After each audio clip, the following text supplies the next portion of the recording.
ముఖ్యమంత్రి వర్యులు నారా చంద్రబాబు నాయుడు గారికి అయ్యా మన ఆంధ్ర రాష్ట్రాన్ని అభివృద్ధి కోసం ఎంతో శ్రమిస్తున్నారు, కష్టపడుతున్నారు. మనకి గత ప్రభుత్వం వాళ్ళు మనకి రాజధాని లేకుండా చేసేస్తారు. ఇప్పుడు నువ్వు వచ్చి రాజధానిని స్థాపించినావయ్యా మహానుభావ. ఎక్కడ ఉన్న ఇండస్ట్రీలని తెప్పించి యువకులకు అందరికీ ఉద్యోగాన్ని కల్పించి ఈ 3 సంవత్సరాల లోపల మన రాష్ట్రం నంబర్ 1 స్థానంలోకి రావాలని ఆ భగవంతుడైన వెంకటేశ్వర స్వామికి పోయి గుండు కొట్టుకొని వచ్చానయ్యా నేను.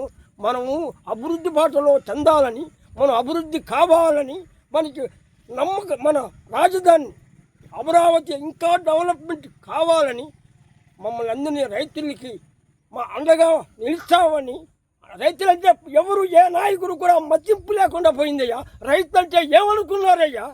రైతే రాజ్యం, రైతు లేనిదే రాజ్యం లేదు. రైతు అంటే మతింపు లేకుండా పోతున్నదయ్యా.